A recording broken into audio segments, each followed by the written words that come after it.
Good afternoon to you. We will today continue with the economy. We have seen the fiscal policy in the last three classes. Today we will continue with debentures, shares, bonds, and debentures. Additional information. Certain portion of shares and debentures, certain portion of shares and bonds we have seen. Today we will compare all the three: share, bonds, and debentures. What is meant by share? What is meant by bond? And what is debenture? We have already seen what is share. Share is the smallest unit of ownership.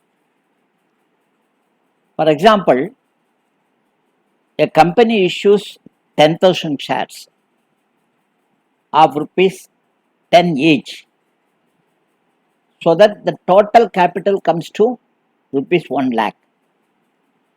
Now you have taken 100 shares. So you have acquired 1% of the ownership of the company. Remember, you have taken 100 shares out of 10,000 shares. The total capital is 1 lakh and you have taken 100 shares. So you have acquired 1% of the ownership of the company.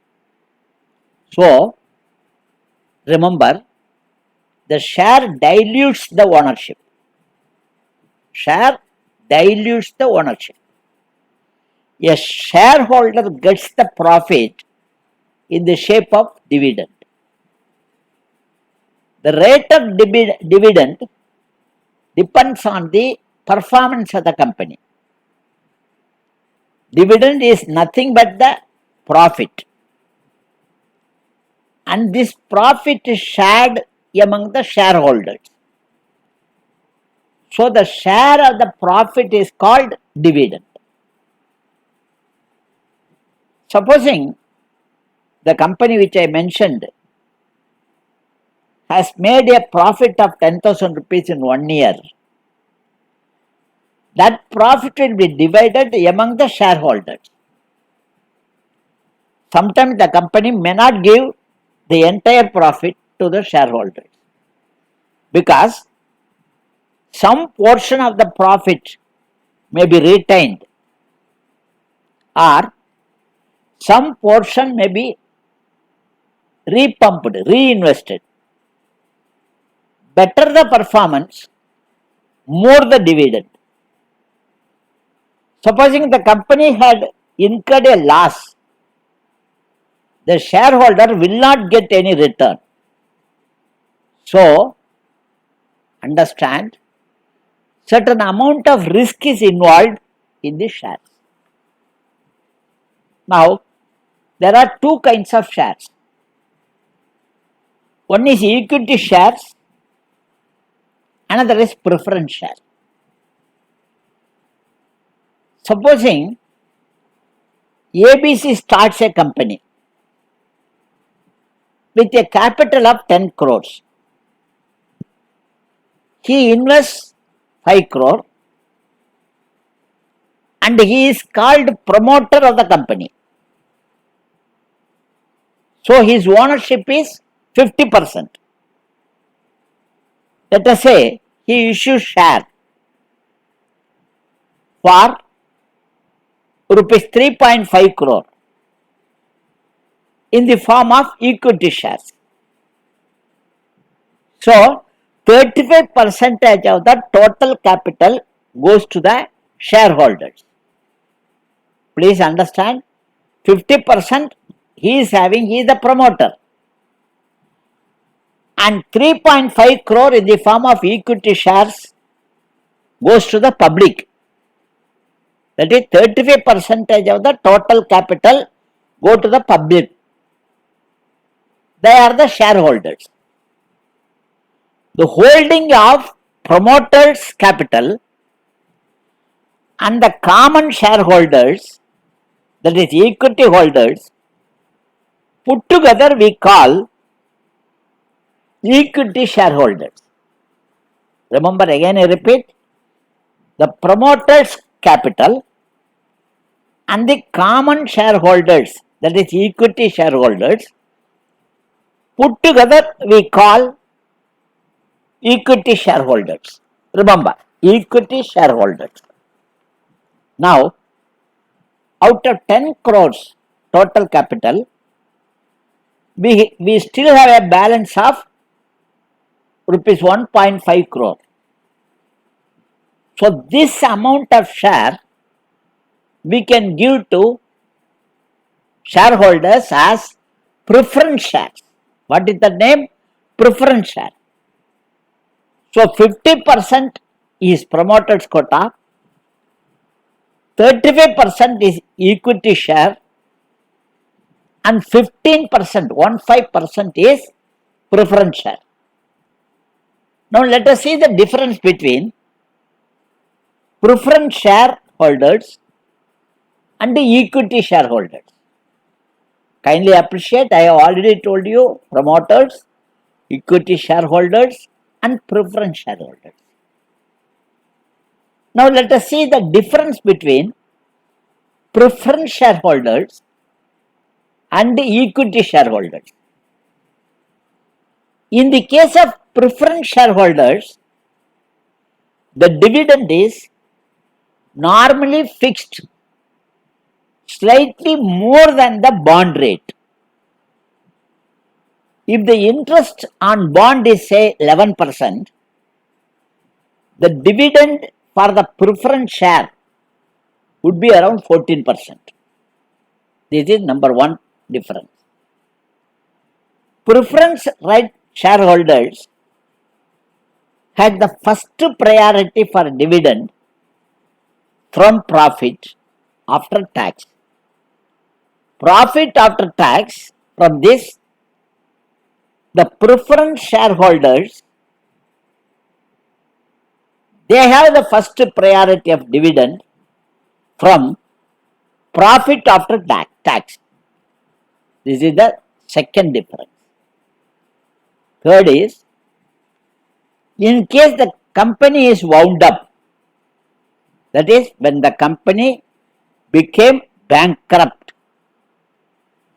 preference shareholders get the capital before the equity shareholders.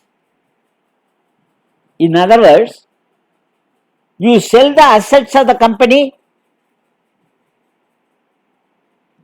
and the loans will be repaid first, then comes bonds, then comes preference share, lastly equity shares. Again I repeat, when the company became bankrupt, preference shareholders get the capital before the equity shareholders. That is, after selling the assets of the company, the loan will be repaid first,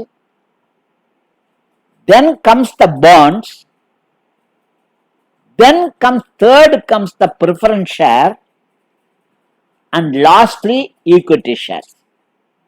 This is another difference. Another is, fourth is, preference shares of the company are not traded in the stock market. Preference shares of the company are not traded in the stock market. Very important difference. Equity shares are traded, secondary market. Whereas preference shares are not traded in the stock market. Note down. Then, fluctuations in the share price of the company, sometimes for example, let us say, Reliance company shares today it is 833, tomorrow it may go up to 1200, day after tomorrow it may go up to 1500. So, the fluctuation in the share price of the company has no impact on the preference shareholders because they will get the dividend which has already been fixed.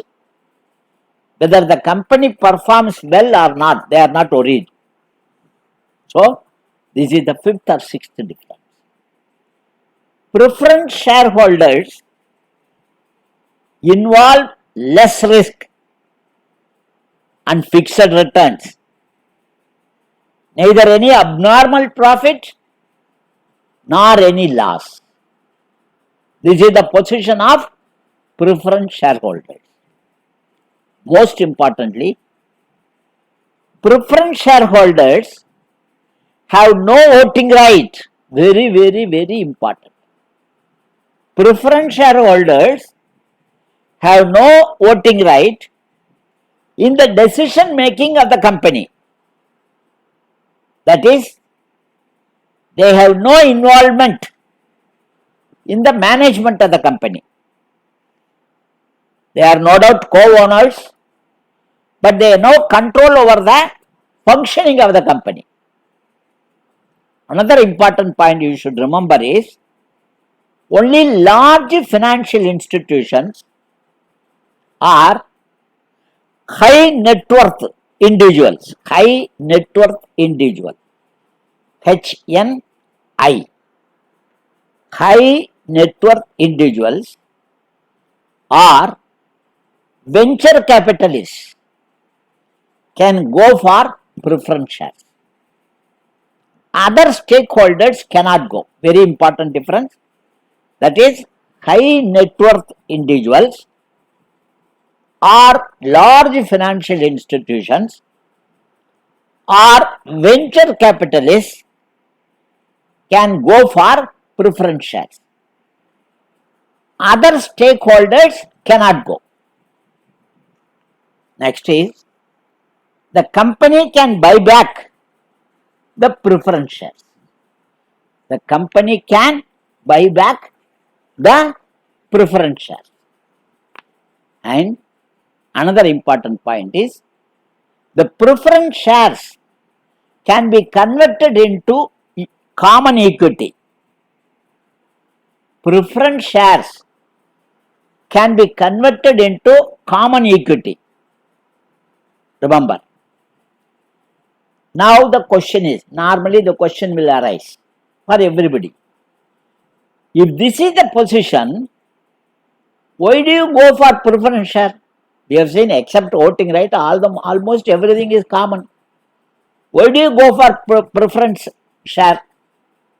The reasons are simple. Number one, the company can raise capital without a debt. That is, without getting any loan. So the ownership remains with you. So this is, you only pay the interest. This is the first benefit. Second is, preference shares are flexible sometimes.